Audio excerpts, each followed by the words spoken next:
আসসালামু আলাইকুম। আশা করছি খুবই ভালো আছেন। আপনাকে অসংখ্য ধন্যবাদ ক্লিক করে শেখার উদ্দেশ্যে এই ভিডিওটি দেখার জন্য। প্রিয় শিক্ষার্থী, আজকের ক্লাসে আমি এক্সক্লামেটরি সেন্টেন্স নিয়ে কথা বলবো। সেন্টেন্স বিষয়ক ২টি ক্লাস এই চ্যানেলে ইতোমধ্যে আপলোড করা হয়েছে।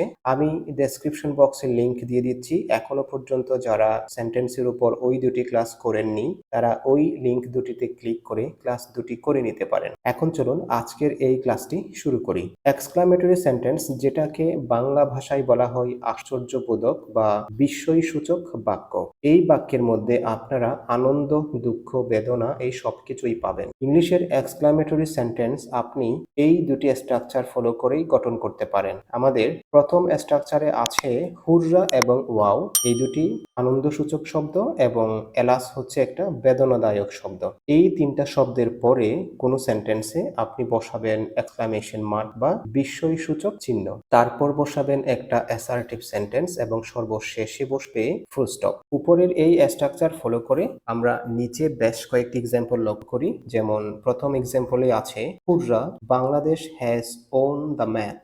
আমরা বাংলাদেশ যখন কোনো খেলায় জিতে খুবই খুশি হই, তখন খুশি হয়ে বলতে পারি হুররা, Bangladesh has won the match. এটা একটা খুশির বিষয়। লক্ষ্য করুন সেন্টেন্সটি, এখানে হুররা এর পরে কিন্তু এক্সক্লামেশন মার্ক হিসেবে বসেছে বিস্ময়সূচক চিহ্ন, এবং এরপরে একটা অ্যাসার্টিভ সেন্টেন্স আকারে বসেছে Bangladesh has won the match. একইভাবে নিচের বাক্যটি লক্ষ্য করুন, wow he is playing well. আমরা এখন খেলা দেখছি, খেলা দেখে বলছি অনেক খুশি হয়ে wow he is playing well, সে খুব ভালো খেলছে। তাহলে এটাও হচ্ছে একটা এক্সক্লামেটরি সেন্টেন্স। ওয়াও এর পরে কিন্তু বিস্ময়সূচক চিহ্ন হিসেবে এই এক্সক্লামেশন মার্কটি বসেছে। এরপর তৃতীয় বাক্যটি লক্ষ্য করুন, একটু বেদনাদায়ক শব্দ, যেমন এলাস।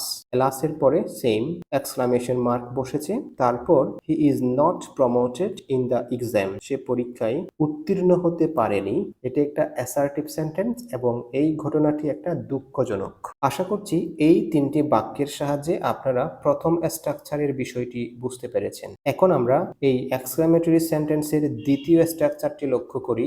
এখানে আছে হাউ এবং হোয়াট আ। হাউ এবং হোয়াট আ এই দুটি শব্দ থেকে যেই কোনো একটা শব্দ বসিয়ে এরপর বসাবেন একটি অ্যাডজেক্টিভ। অ্যাডজেক্টিভের পরে বসবে সাবজেক্ট এবং সাবজেক্টের পরে বসবে ভার্ব। মনে রাখবেন এই ভার্ব মানে হচ্ছে অলওয়েজ ভার্ব ওয়ান।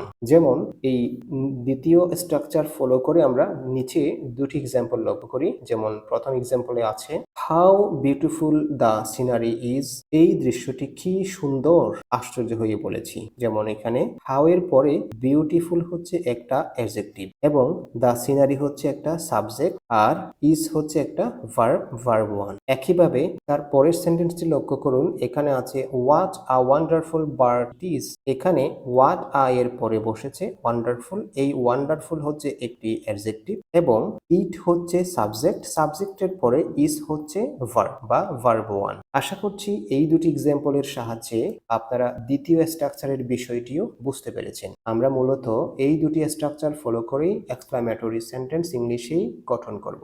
আশা করছি এই ক্লাসের মাধ্যমে এক্সক্লামেটরি সেন্টেন্স নিয়ে আপনাদের আর কোনো ধরনের সমস্যা থাকবে না। যদি এই ক্লাস বিষয়ক অন্য কোনো প্রশ্ন থেকে থাকে তাহলে আপনারা প্লিজ আমাকে প্রশ্ন করতে পারেন। আমি আপনাদের প্রশ্নের উত্তর দেওয়ার সর্বাত্মক চেষ্টা করব। সবাই ভালো থাকবেন। পরবর্তী ক্লাসে আবার আমি কথা বলবো সিম্পল, কমপ্লেক্স এবং কম্পাউন্ড সেন্টেন্স নিয়ে। আপনারা সেই পর্যন্ত অপেক্ষা করুন। আমি ক্লাসগুলো রেডি করার পরপরই এই চ্যানেলে আপলোড করে দিব।